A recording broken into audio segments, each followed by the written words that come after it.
LB classes 01 में आप सभी छात्रों का स्वागत है।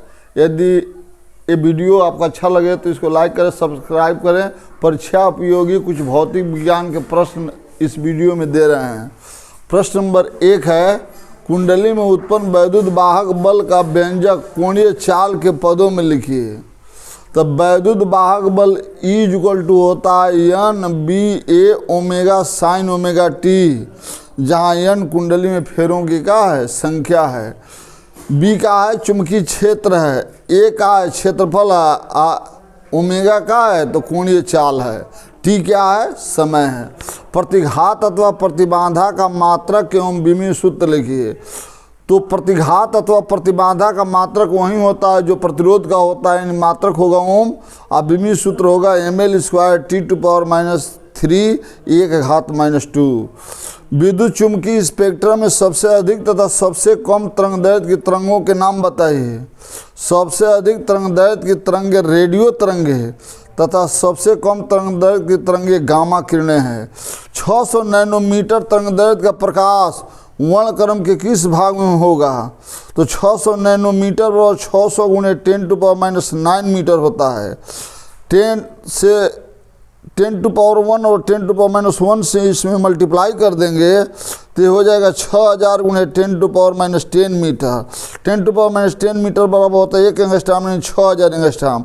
6000 एंगस्ट्रॉम जो होगा वो किस में होगा? तो 6000 एंगस्ट्रॉम तरंगदैर्घ्य का प्रकाश दृश्य क्षेत्र में पड़ेगा, यानी दृश्य में पड़ेगा। द्रव्य तरंगे क्या हैं? द्रव्य तरंगों की तरंगदैर्घ्य का सूत्र लिखिए। द्रव्य तरंगे गतिमान द्रव्य कण से संबद्ध तरंगे द्रव्य तरंगे या देवरागली तरंगे कहलाती है। गतिमान द्रव्य कण क्या होता है? तो जिससे मान लीजिए इलेक्ट्रॉन है, प्रोटॉन है, और क्या करते हैं गति करते हैं, तो उससे संबद्ध तरंगे देवरागली तरंगे कहलाती है। तरंगदैर्घ्य का सूत्र होता है λ/h/mv, जहाँ m कण का द्रव्यमान तथा v वेग है और λh क्या है प्लांक नियतांक है। हाइड्रोजन के 3 समस्थानिकों के नाम तथा सूत्र लिखिए। हाइड्रोजन के 3 समस्थानिक होते हैं protium 1H1, deuterium 1H2, tritium 1H3। ये 3 समस्थानिक होते हैं। रेडियोएक्टिव पदार्थ की और दायु T तथा क्षय नियतांक लेम्डा में संबंध लिखिए। और दायु T बराबर होता है 0.6931/λ, जहाँ लेम्डा क्षय नियतांक है। प्रश्न है, फोटान की ऊर्जा का सूत्र लिखिए।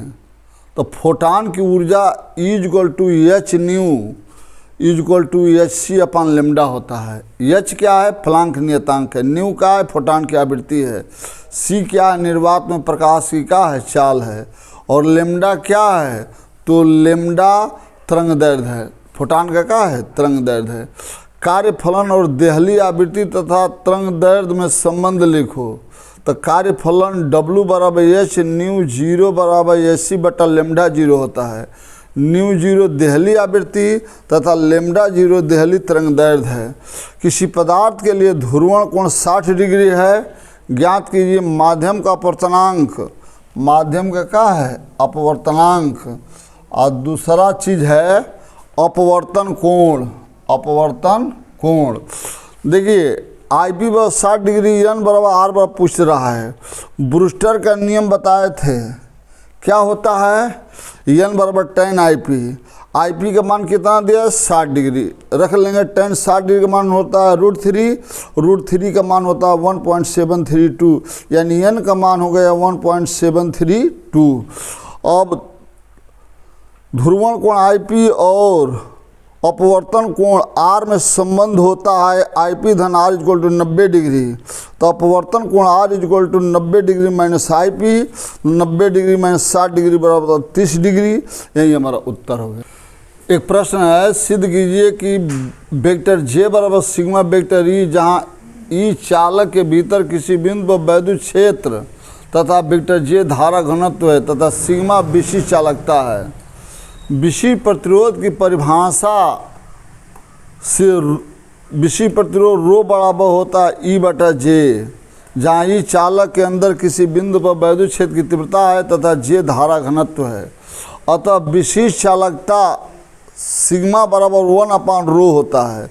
रो का मान यहाँ से क्या है, E/J रख लेंगे, बटा का बटा होता है तो पलट जाता है J/E, तिरिया गुणा कर लिए तो J बराबर सिग्मा इंटू ई, वेक्टर रूप में लिख देंगे तो वेक्टर J बराबर सिग्मा वेक्टर ई। यही हमको क्या करना है, प्रूव्ड करना है, सिद्ध करना है। यही हमको प्रूव्ड करना है, क्या करना है, सिद्ध करना है। बस एक प्रश्न बार बार पूछता है कि एक mu के तुल्य ऊर्जा MeV में कितनी होती है। एक mu के तुल्य ऊर्जा 931 MeV होती है। एक mu की तुल्य ऊर्जा 931 MeV होती है। उस प्रकाशीय घटना का नाम लिखिए जो प्रकाश तरंगों के अनुप्रस्थ प्रकृति की पुष्टि करती है। यह भी बार बार परीक्षा में पूछता है। तो प्रकाश की ध्रुवण की घटना जो होती है वो क्या करती है, प्रकाश तरंगों के अनुप्रस्थ प्रकृति की पुष्टि करती है। फ्रिंजों की आकृति कैसी होती है, फ्रिंजों की आकृति अतिपरवलयाकार होती है। एक MeV को जूल में व्यक्त कीजिए। एक MeV बराबर होता है 10⁶ electron volt. 1 million electron volt बराबर होता है 10⁶ इलेक्ट्रॉन वोल्ट। 10⁶ गुणे 1 इलेक्ट्रॉन वोल्ट का मान होता है ये 1.6 इंटू 10⁻⁹ जूल बराबर हो जाएगा 1.6 इंटू 10⁻⁶ का 10⁻⁹ में गुणा करेंगे तो 10⁻⁻13 जूल आ जाएगा।